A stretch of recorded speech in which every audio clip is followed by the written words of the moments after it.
We always have a lot of questions around the campaign verify vetting process, as it seems to be one of the more complicated steps in the process. We've been passing these concerns on, and last month we were happy to announce that soon there'll be an updated process for political campaigns and PACs to get verified. It's streamlined, it's faster, and it's much easier.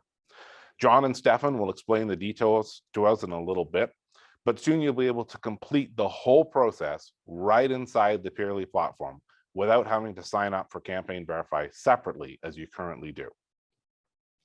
Now, John and Stefan, we know your organizations have been working extremely hard on this for the past few months.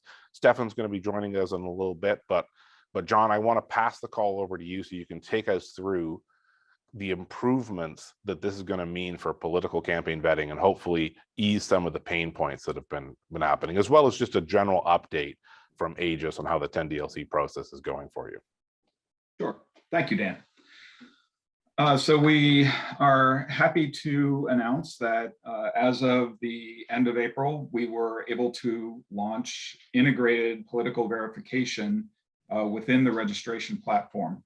That was a pretty significant integrated effort between TCR and ourselves. The whole idea, what caused that to happen really was that the carriers did notice some dissension in the ranks, some complaints about the way the process was working, and that people had no choice. They had only one way to get political verification. So the carriers asked TCR and Aegis if we would create an alternative. This was not to supplant what was already being done, but just to give political entities a choice of how to get verified. So we put together a process that observes all the same security precautions and concerns that surrounding political vetting or political verification, but allows that process to happen in one step. So when you go to register with TCR, which you have to do anyway, you can select that you're going for political verification, and you'll be asked for a few more fields, but you don't have to enter all of your information all over again. And what we're mainly collecting, in addition to the normal registration information, is the specific data that reflects what is found in your official governmental political registration, whatever electoral authority you register with. So we're collecting where you're registered, how you're registered, a lot of the details, pertinent details that are on that registration form, so that we can then go back through independent sources, independent authoritative sources, and verify all of the registration details. A further step, there's a lot of concerns about election security, and so we have to abide by a lot of the election security provisions. There is actually a US Senate committee that is very concerned with how this is being done, and they're certainly interested in how this verification is happening. So while it may seem that we're being, there's maybe a little overkill or that it's painful to do, it's really all being done in the interest of trying to maintain the integrity of the political process and to make sure that there's not unauthorized messaging going out in that space. So because of that, in addition to us comparing all of the information, we have to perform a step, a kind of a 2FA step of reaching out directly to the political entity and making them verify a PIN. So once you actually pass through all the steps and we verify that all of your information has matched up, we then have to send a PIN letter directly to the political entity. And there are restrictions on how and where we can send, but generally the options are email if the email address meets certain requirements, USPS, first class mail, which I know everybody gets frustrated with. In fact, we've seen that taking under a week and in many times as few as three days to get a letter through the mail. But we are also offering an express option through FedEx.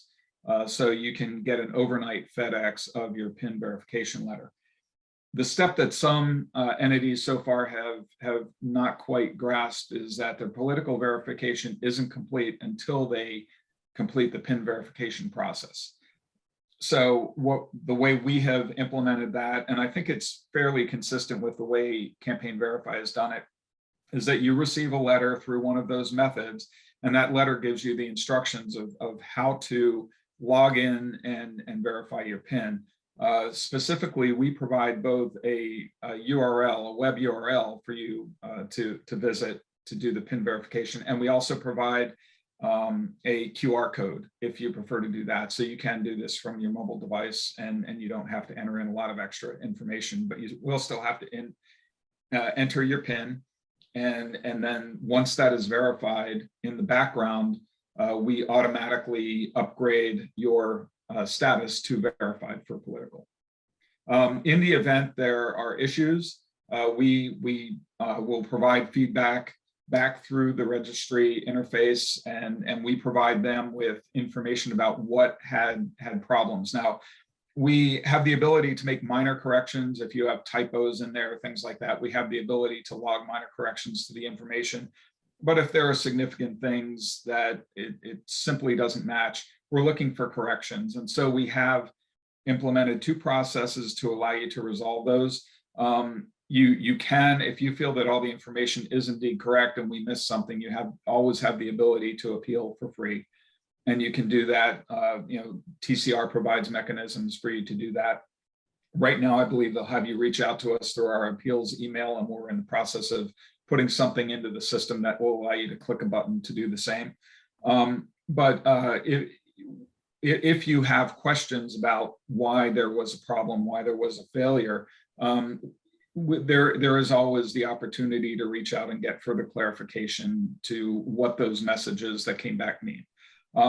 And so this whole political verification process, because of the nature of it, and because it's not only for federal, but it's also for state, local, and tribal, in a lot of cases, there are no automated resources for being able to do these checks. So please understand that this is, at this point, a manual process. It had to be manual in order to launch it that quickly. We put this in place in the space of about 4 weeks from start to launch.